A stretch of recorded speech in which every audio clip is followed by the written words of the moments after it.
Hi, and thanks for watching another video from Pro Audio Development. This is video number 3 of the gooseneck repair kind of series, if you will. What we're going to talk about is this universal gooseneck. This is probably a 24-inch, and the issue that you have with these is this end turns, and it's not a defect. It's made that way.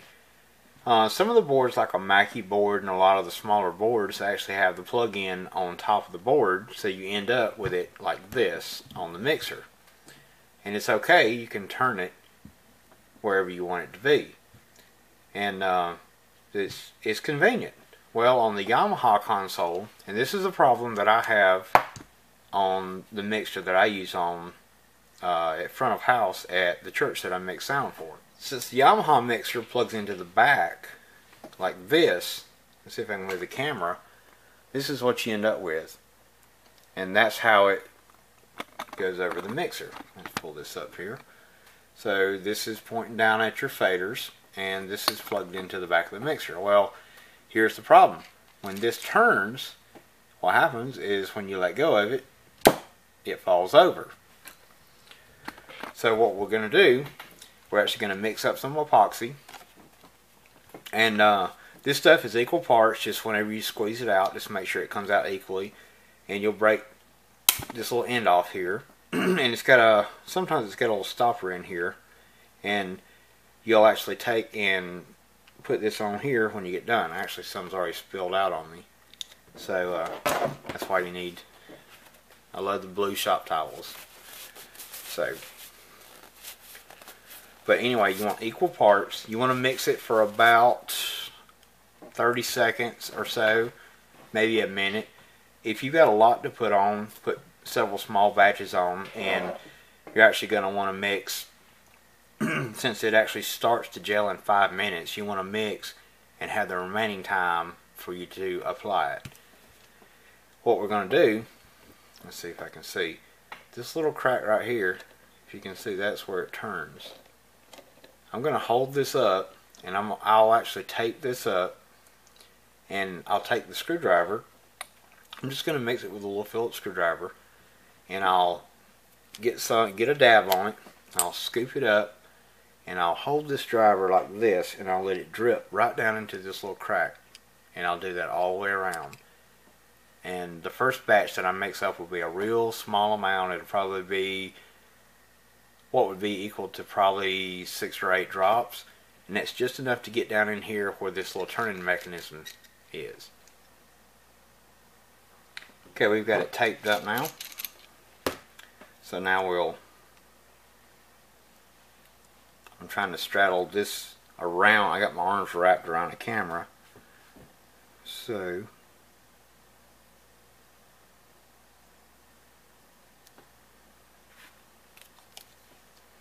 I'm just putting it straight on top of the cardboard this time because I've got plenty of this out of the little recycler. So you can see that I didn't put a whole lot on there. So we're going to mix this up. So what I'm going to do here is I'm going to wipe this off before I use it for an applicator, just in case it has some part A or part B build up on there. So now whatever I scoop up will be pure mixed catalyzed epoxy. So I'm going to take that and just drip it right down in there. So I'm going to rotate this around a little bit just to let it get worked in. And that's pretty much all the way around. Get up the rest that I can here.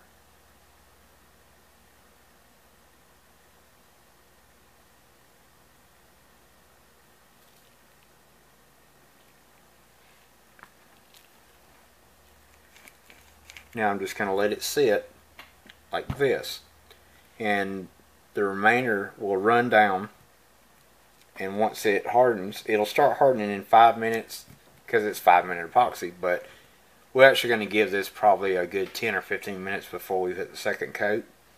So what I'll do is, now that I've got another paper towel over here, I'm just going to prop this up against the wall and just leave it alone. and we'll come back in just a little bit.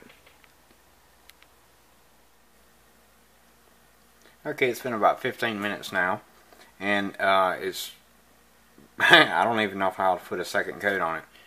If probably can't see in there real well, but it actually filled that gap up very nicely. So that was about all that I need to put in there. So now all we have to do is pull the tape off.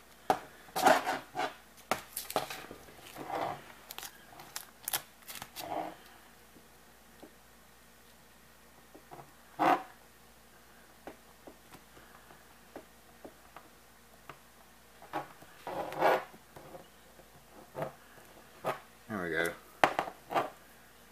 It peels right off, just like that. So now, this piece is done. Now I'm holding it this way, and this shows you that it's going to hold itself now. And that was a quick, just few minute epoxy right on the edge, and that's going to cure this problem here of gaff tape. So I'm going to tape this one up, do one more, and these will be ready to go back on the mixer. This is where a little gaff tape was on there. I don't know if you can see that very well. Whoops. Oh, that's my screwdriver I dropped. The little leftover residual gumminess. And then I've got another video where I show that this takes the gumminess of gaffer's tape off. Is I'll spray that and I'll wipe it, and it's going to pull that gummy tape residue right off. I'm just rotating it. So now that's completely cleaned off. You can see that's nice and clean. Might have one little piece right here, and that's where it was taped down. Now on the O-ring, I'm going to have to put some, but first let's put our bulb in. Okay, bulb's ready. A little shot of WD-40 on there. And we'll take our last piece here. Make sure it's coated real good. And install that. There we go, second O-ring.